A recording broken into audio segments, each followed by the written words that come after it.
De volta comigo, Vitoriosa Debate, pela sua TV Vitoriosa, afiliada ao SBT. No bloco anterior, eu chamei uma matéria para nós falarmos sobre o EJA na cidade de Araguari. E o que veio foi o Programa Municipal de Alfabetização de Adultos na cidade de Uberlândia, que acontece no bairro Custódio Pereira. Agora sim, me perdoa? Estou perdoado? Posso chamar a matéria, então, do EJA de Araguari? Então, veja as informações que vêm da cidade de Sorriso.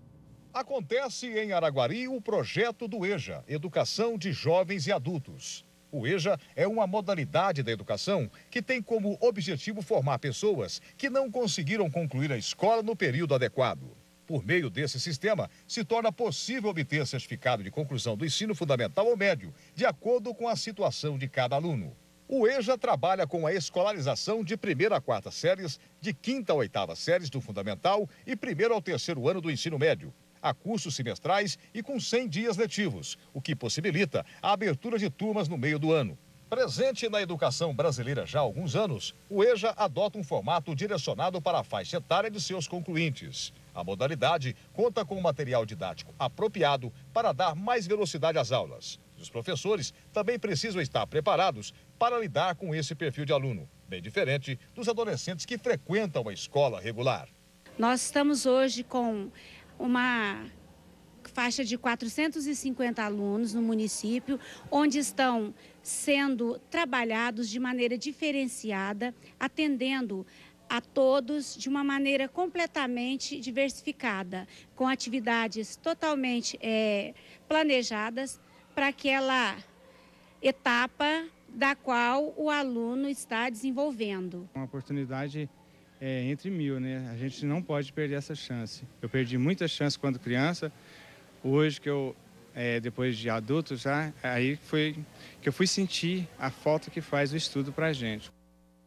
EJA, ensino para jovens e adultos, fantástico. O problema é, quando se é jovem, quer estudar e não pode. O que está acontecendo, Sandra Giroldo? Na cidade, no distrito de Piracaíba, distrito de Araguari, faz parte da Superintendência Regional de Ensino de Uberlândia. Aí a única escola da rede estadual de ensino foi fechada no período da noite. E os alunos lá precisam estudar à noite, porque durante o dia eles trabalham, por exemplo, na lavoura de tomate. O que fazer no seu ponto de vista para não perder esse aluno? Bom, como você mesmo disse, essa região é uma região muito difícil, né? E nós temos, então, até durante o dia, e nós tratamos com essa escola com muita dedicação, uma escola especial. Por quê?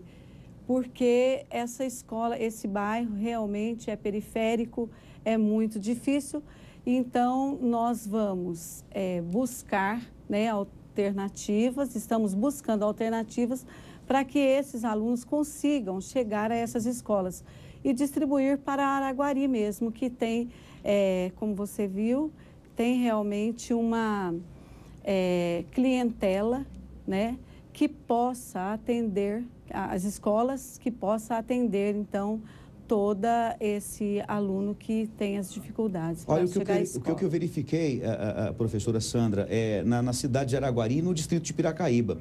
Eles saem por volta de 6 horas da manhã das casas deles, lá do distrito, e vão para a lavoura. Eles trabalham até 6 horas da tarde. Quando eles retornam para as casas deles, eles mal têm tempo para tomar banho e ir para a escola local. Como entrar numa van, numa perua, num ônibus e ir para Araguari a 50 quilômetros? E aí vão chegar em casa 1h da manhã. Correto? Professor Neivaldo, eu entrevistei a secretária de Estado da Educação, ela me disse, a Secretaria de Estado da Educação não fecha a escola sem conhecer a necessidade. Depois, no final da entrevista, eu disse para ela, só me desculpe uma coisa, só está dizendo uma coisa, mas a realidade está provando outra. Professor Neivaldo. É justamente isso, né? A Sandra disse, trata com dedicação, mas não vê a realidade local. É isso que nós estamos falando aqui desde o começo, né? Isso tanto aqui na Prefeitura, quanto em Araguari, a rede estadual. Para você ter uma ideia, a rede estadual hoje está fazendo salas multisseriadas. Isso na época da minha mãe, sala multisseriada. Então, há um retrocesso pelo governo estadual. E você colocou justamente o que eu queria, né? Não dá para pensar, vou levar esse aluno para Araguari. Né? Qual que é essa locomoção, né? Qual que é a dificuldade para esse aluno chegar em Araguari? Então, tem que se tratar os nossos alunos de acordo com a realidade de cada um. Eu vou voltar, Sandra, logo após, eu quero chamar o repórter Carlos Vilela, que está ao vivo, em um ponto estratégico da cidade de Uberlândia, mas quando eu voltar, eu quero te perguntar o seguinte, não tem a possibilidade de a gente conseguir que aquela escola volte a funcionar imediatamente, não? Mas enquanto isso, vamos falar, Carlos Vilela, problema do analfabetismo, ele te preocupa, Carlinhos? Olha, Pimenta, preocupa bastante. Nós vimos agora há pouco na reportagem do Vinícius, na reportagem também do Fernando Souza, falando sobre números, mas sobre números quem entende mesmo da realidade de Uberlândia, assim como foi citado em Uberlândia, Minas Gerais, Brasil, é o Instituto Brasileiro de Geografia e Estatística. Eu estou aqui com a Maria José Menck, que é gerente da agência do IBGE aqui em Uberlândia. Maria José, esses números que até foram mostrados agora há pouco no debate, 9% da população brasileira, 7% do estado de Minas e 3% de Uberlândia, são números que, no percentual, são bonitos. Agora, transformando esses números naquilo que a realidade diz, o que hoje que temos de analfabetos na cidade de Uberlândia? Boa tarde. 24 mil pessoas em Uberlândia são analfabetos. Isso em relação a esses 3%. 3,5%, em relação a 3,5% de analfabetos em Uberlândia. Quer dizer, 24 mil é um universo que já passa a ser considerado. É, bem considerado. Mas a gente tem que ver que nesse 24 mil, não são analfabetos só por falta de escola. São pessoas que são deficientes mentais, são pessoas que os pais realmente não deixavam estudar, principalmente mulheres, que é o maior número de analfabetos em Uberlândia são mulheres. Agora, de que maneira que o IBGE faz essa pesquisa, não só aqui, mas em todas as partes do Brasil, Maria José? Usando o censo demográfico, que nós fizemos agora em 2010, casa a casa. Perguntando se a pessoa sabe ler e escrever e qual é o grau de estudo que eles tiveram. Para o IBGE, o que caracteriza um cidadão que é analfabeto? Analfabeto não sabe escrever um bilhete, um simples bilhete. Não consegue ler uma linha. Às vezes eles sabem até desenhar o nome, mas não conseguem escrever um bilhetinho, um simples bilhete não escreve. Tá certo. Então, Antônio Pimenta, 24 mil pessoas em Uberlândia são consideradas analfabetas. Daqui a pouquinho, Pimenta, eu quero voltar com a Maria José Menck aqui da Praça do Tubal Vilela, centrinho de Uberlândia, para passar mais um pedaço dessa pesquisa que é feita aqui na cidade de Uberlândia com relação ao analfabetismo e também com relação aos setores da cidade, como já foi citado também no debate, aonde a alfabetização é grande, mas também aonde o número de analfabetos também é grande. Daqui a pouquinho eu volto aqui do centro. Pimenta. Ok, obrigado, Carlos Vilela, desde já pelas informações. Agora nós vamos a Ituiutaba, no Pontal Mineiro, saber qual que é a realidade no Pontal Mineiro. Olá, Pimenta, muito boa tarde. Olha só, em Ituiutaba, de acordo com dados da Secretaria Municipal de Educação, 8% da população é analfabeta, os chamados analfabetos funcionais. Mas do outro lado desta questão está a alfabetização. E o que nós queremos mostrar agora é uma parte desta história. É o prazer que crianças têm em descobrir o mundo das palavras.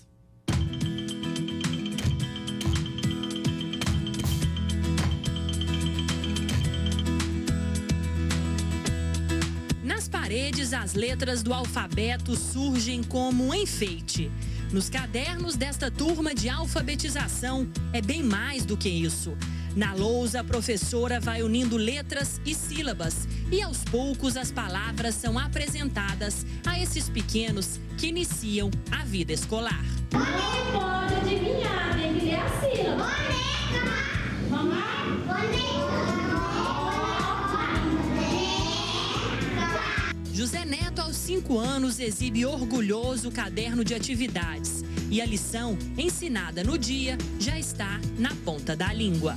Caco, cuca, cabo, bica, boca, cubo. Eu já aprendi meu nome inteiro, né? Que eu já aprendi. Porque eu nunca sabia meu nome inteiro, nunca. E o que você acha disso? Bom, porque eu gosto de ler, escrever. Mas o caminho das palavras e a busca por conhecimento ainda não é acessível a todos. De acordo com o IBGE, Hoje, no Brasil, são 14 milhões de analfabetos, o que equivale a 9,63% da população. E este índice aumenta quando se trata de pessoas com idade acima de 60 anos. A alfabetização ela está diretamente ligada à libertação de uma pessoa, pois a partir do momento em que o sujeito aprende a decifrar o código alfabético, é principalmente entendê-lo de maneira que consiga interpretar o que lê, ele começa a se tornar o sujeito de sua própria história.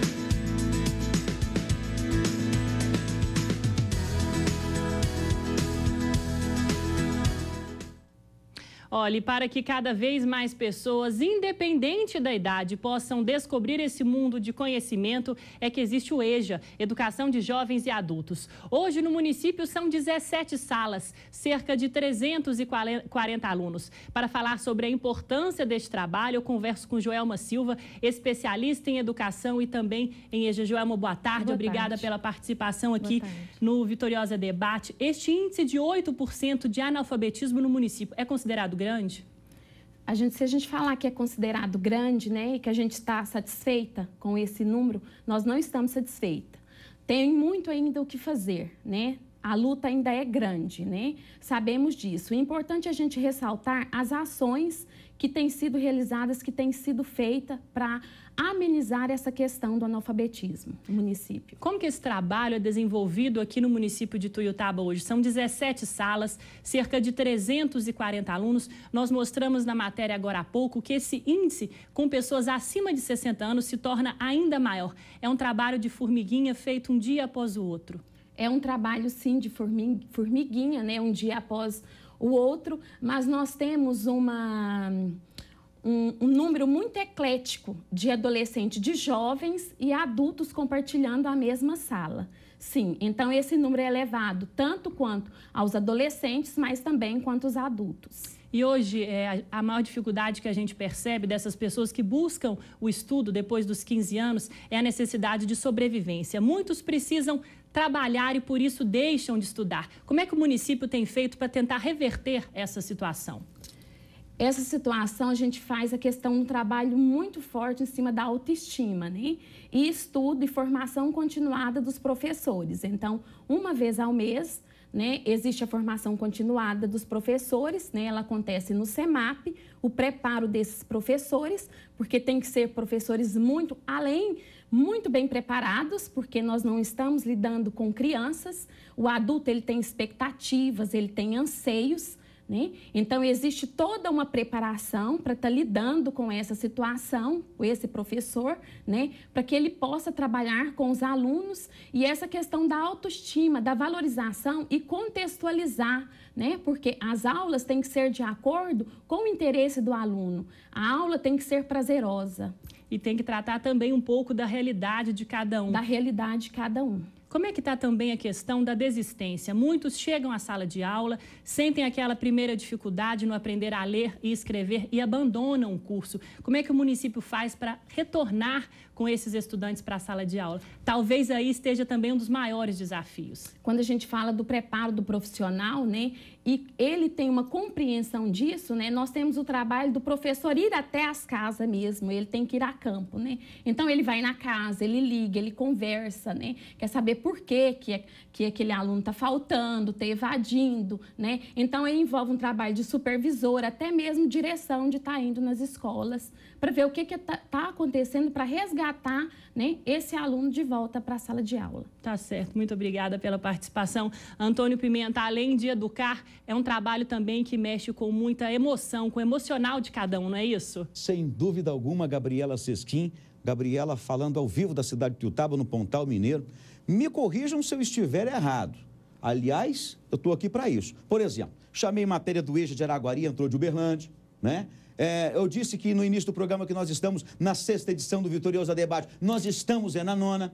E agora, eu vi nessa matéria de Tuiutaba, agora há pouco, uma informação seguinte: 9,6% o índice de analfabetismo entre pessoas com 60 anos de idade acima. Enquanto nós temos o índice aqui na região sudeste, onde está o estado de Minas Gerais, 5,5%. Na cidade de Uberlândia, 3,5%. Então, em Tuiutaba está 6% acima, correto?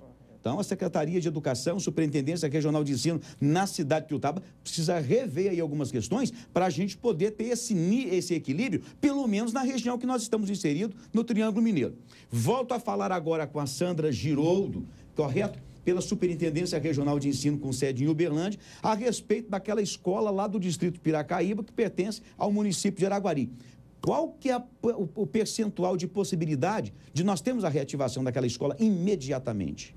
Bom, nós estamos buscando já estratégias para isso acontecer. A gente sabe que é realmente um bairro com muita violência.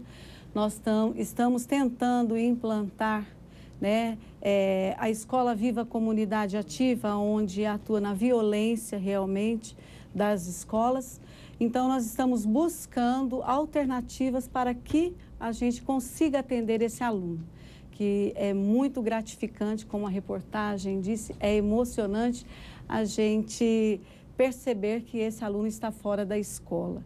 O nosso interesse é realmente buscar estratégias para que essa educação de jovens e adultos aconteça o mais rápido possível. Porque, pois não, professor. É simples, né? Nós temos uma escola, nós temos profissionais de educação, né? Qual que é a política? É abrir essa escola, né? O governo estadual tem fechado laboratórios nas escolas estaduais, né? O laboratório é importantíssimo para motivar o conhecimento dos nossos alunos. Tem fechado. O governo estadual tem feito salas multisseriadas, retroagindo na educação. E o governo estadual tem fechado escolas, a exemplo da Escola de Araguari, né? Nós temos profissionais capacitados, nós temos profissionais concursados, nós temos o espaço. É simplesmente ter vontade política e não tem que fazer estudos. Se você tem aluno comprovado, abra a escola. Coloca, porque é muito bonito falar de educação,